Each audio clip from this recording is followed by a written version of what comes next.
Good morning friends. तो मैं अभिजीत कुमार दुबे समृद्धि है इसके यूट्यूब चैनल पे आप सभी का हार्दिक स्वागत करता हूं, अभिनंदन करता हूं दोस्तों। तो TR1 का जो सप्लीमेंट्री रिजल्ट आने के लिए पटना हाईकोर्ट का जो फैसला हुआ था, जिसमें आयोग ने ये आदेश दिया था कि TR1 का सप्लीमेंट्री रिजल्ट निकाला जाए, लेकिन हाईकोर्ट के आदेश के बाद भी अभी तक सप्लीमेंट्री रिजल्ट को लेकर के ना तो सरकार के तरफ से और ना ही आयोग के तरफ से कोई तैयारी दिख रही है। और ये तैयारी नहीं दिखने के वजह से विद्यार्थियों में एक प्रकार की निराशा हो रही है कि इतना मेहनत करना, इतने तरीके से केस लड़ना, केस का जजमेंट लाना, केस का जजमेंट फेवर में आना, उसके बावजूद भी सरकार और आयोग के द्वारा कोई पॉजिटिव रिस्पॉन्स न देना एक प्रकार से विद्यार्थियों के भविष्य को अधर में डालने के जैसा दिख रहा है।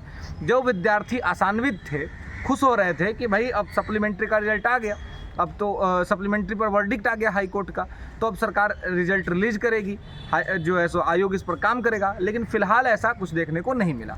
हालांकि ऐसा हो सकता है कि आयोग अभी TR3 का री एग्जामिनेशन कराने में व्यस्त है। ये दिख रहा है आपको, सरकार की व्यवस्था जो है, पूरा सिस्टम जो है वो TR3 का एग्ज़ाम कराने में व्यस्त है। अभी TR3 का आज लास्ट एग्ज़ाम है, 11-12 का आज एग्ज़ाम है। आज के बाद जो है वो TR3 का री एग्ज़ाम ख़त्म हो जाएगा। 19 तारीख से चल रहा था, 22 तक का कंप्लीट हुआ। तो अब हम इस सोच देख सकते हैं कि हो सकता है कल के बाद से आयोग इस पर कुछ अपना स्टैंड दिखाए और सरकार दिखाए। हालांकि जहां तक रिजल्ट की बात है वो तो आना ही चाहिए और वो आएगा ही। रीज़न ये है कि हाईकोर्ट का आदेश है। अब हाईकोर्ट के आदेश है, अब अभी तक चूँकि इसके खिलाफ में कोई पिटीशन नहीं डाला गया है, तो कोई पिटीशन नहीं डाला गया है। अगर आप कोई पिटीशन डालते हैं और हाईकोर्ट उसको हियरिंग करने के लिए एग्री कर जाता है तो फिर संभवतया इसमें विलम्ब हो सकता है, लेकिन अभी तक ऐसा कोई पिटीशन डाला नहीं गया है।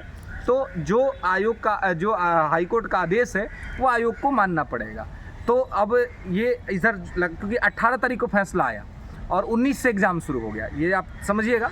18 तारीख को फैसला आया और 19 से ये एग्ज़ाम चल रहा है। तो अभी पूरी तरीके से BPSC आयोग जो है वो इस चीज़ों में व्यस्त है।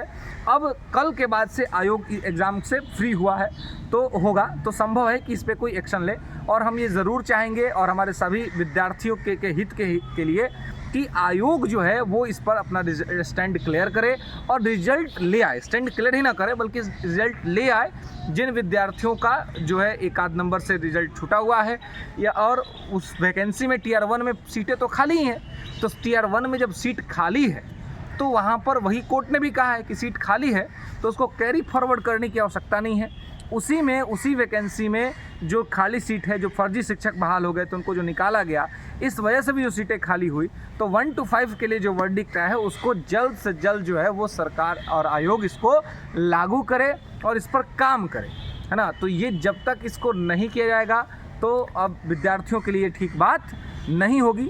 तो आयोग को और सरकार को दोनों को ही इस पर अपना एक ब्लूप्रिंट देना चाहिए, विद्यार्थियों को बताना चाहिए कि किस हद में, किस स्थिति में जो है वो आप इसको करने जा रहे हैं। क्योंकि हाईकोर्ट के फैसला आने के बाद भी इस पर कुछ न कहना ये एक प्रकार से ठीक साइन तो नहीं है, एक प्रकार से ये पॉजिटिव रिस्पॉन्स तो नहीं है।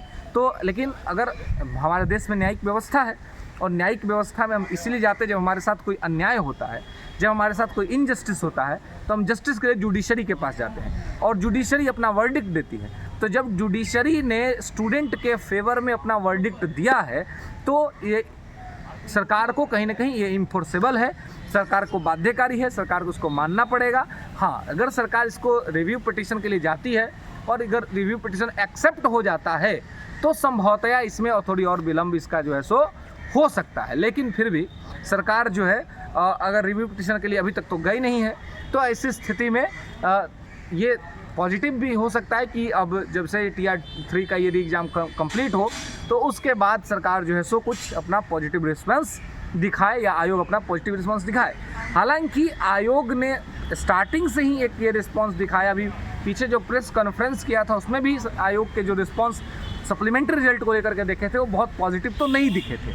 लेकिन एक आयोग का रिस्पॉन्स और दूसरा हाईकोर्ट का फैसला, तो हाईकोर्ट का फैसला बड़ा है।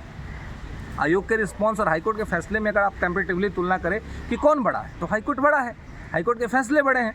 तो हाईकोर्ट के फैसले को गवर्नमेंट को मानना पड़ेगा, इन्फोर्स करना पड़ेगा, इसको लागू करना पड़ेगा।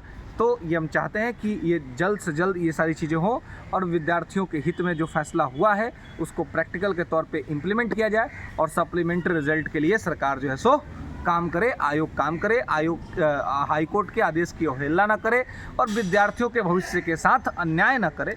उनके करियर के साथ जो चीज़ें हैं उस पर उनको रिजल्ट दिया जाए और रिजल्ट दे करके उनकी स्थिति को जो है सो गंभीरता से लिया जाए। साथ ही सभी हमारे व्यूवर्स को समृद्धि आईएएस परिवार की तरफ से सावन की बहुत सारी शुभकामनाएं। आज से सावन शुरू हो चुका है, सावन का पहला सोमवारी है। आज मंदिरों के अंदर में भगवान शिव शंभू को लोग जल चढ़ा रहे हैं, दूध चढ़ा रहे हैं, पूजा पाठ हो रहा है। हम सभी चाहेंगे कि सावन के पावन महीने के अंदर में हमारे सप्लीमेंट्री के रिजल्ट के वेट करने वाले सभी विद्यार्थियों का रिजल्ट आए और सरकार इस पर पॉजिटिव रिस्पॉन्स दे। चलिए सारा वीडियो अगर आपको चीज़ें पसंद आई तो वीडियो को लाइक कीजिए, शेयर करिए, चैनल को सब्सक्राइब करिए और समृद्धि आईएएस समृद्ध बन रही है। धन्यवाद।